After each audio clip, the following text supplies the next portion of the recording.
আল্লাহ, আজকে আমরা এখানে বাংলাদেশের সবচেয়ে খুনি সন্ত্রাসী স্বৈরাচার সরকারকে পতন করার উদ্দেশ্যে আমার এই ভাই আজকে নিহত হয়েছে। আল্লাহ, ওনার কবরের পাশে আমরা ওনার জন্য আমরা মাগফিরাত চাইতেছি। আল্লাহ, আল্লাহ ওনার কবরকে আপনি শহীদি মর্যাদা দান করে দেন। আল্লাহ, আল্লাহ ওনার কবরকে আপনি শহীদি মর্যাদা দান করে দেন। আল্লাহ, আল্লাহ এই গুরুস্থানে যারা শহীদ আছেন সকলকে আপনি মাফ করে দেন। আল্লাহ, আল্লাহ খাস করে আমাদের নেত্রী বেগম খালেদা জিয়াকে সুস্থতা দান করে দেন। আল্লাহ, আল্লাহ তারেক রহমানকে বাংলাদেশে বীরের বেশে আসার জন্য আপনি সুযোগ দান করে দেন। আল্লাহ, সবাই আজকে এই গণ অভ্যুত্থানের শহীদ বিজয় ফরাজীর কবর জিয়ারত করতে এসেছি।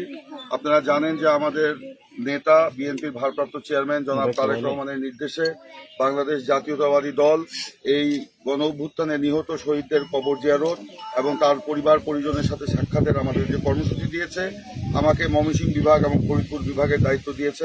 আজকে আমি আমার নিজের এলাকা হালুয়াঘাট উপজেলার এই বাদশাহ বাজারে এই শহীদ ফরাজী যিনি বিজয় ফরাজী যিনি শহীদ হয়েছেন গত 5 তারিখে স্বৈরাচার পতনের দিনে মাওনা বাজারে পুলিশের গুলিতে নির্মমভাবে নিহত হয়েছেন এবং আমাদের এই এলাকার আরেকটি সন্তান মেহেদি সেই ফরাজীর সাথেই ছিল, সেও গুলিবিদ্ধ হয়েছে। আজকে আমরা এখানে এসেছি তার কবর জিয়ারত করার জন্য। আমরা তার আত্মার মাগফিরাত কামনা করেছি, তাকে শহীদি আত্মা দেওয়ার জন্য আল্লাহর কাছে আমরা প্রার্থনা করেছি এবং মেহেদিরও আমরা সুস্থতা কামনা করছি। এখানে ফরাজীর বাবা উনি উপস্থিত আছেন। ফরাজী ওনার একমাত্র সন্তান ছিলেন, একমাত্র ছেলে। সেই ছেলেকে হারিয়ে তিনি শোকে পাথর হয়ে গেছেন।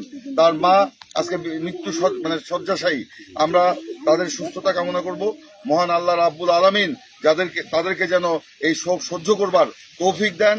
আমি আমার নিজের পক্ষ থেকে, আমাদের নেতা জনাব তারেক রহমানের পক্ষ থেকে, বেগম খালেদা জিয়ার পক্ষ থেকে আপনাদেরকে সমবেদনা জানাচ্ছি, শোক জানাচ্ছি, স্মরণ করি, শ্রদ্ধা করি। সেই কারণে আজকে দেখেন আমাদের নেতা তারেক রহমান নির্দেশ দিয়েছেন সারা বাংলাদেশে যারা নিহত হয়েছেন এই বীরদের প্রতি শ্রদ্ধা জানানোর জন্য তিনি আমাকে পাঠিয়েছেন।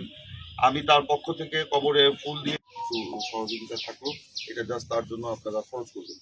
হ্যাঁ, এটা আমার পক্ষ থেকে থাকলো। আর দোয়া পড়াবেন, খরচ করবেন। আর আমার সব সময় আমি আপনাদের পাশে থাকবো, এটা মনে রাখবেন। তাদেরকে পরিবারের সাথে দেখা করা, তাদের সাথে দেখা করা, সেই উদ্দেশ্যে আজকে আসছি। এবং তোমাকে তো কালকে আমরা নিয়ে গেছিলাম, তোমার বাবাও গেছিল, তো বলছে আমি আসবো, তোমাদের বাড়িতেই যাইতাম, কিন্তু রাস্তাঘাট তো খারাপ। আর যেহেতু আজকে জুম্মার দিন, আমাকে আবার ধোবাউড়ায় যেতে হবে, সে কারণে আর এখানেই দেখা করলাম। পরে ইনশাল্লাহ এক সময় সুযোগ সময় তোমার ওখানে যাবো আমি। তো যাবো। আপনি তো চেষ্টা করেন এটা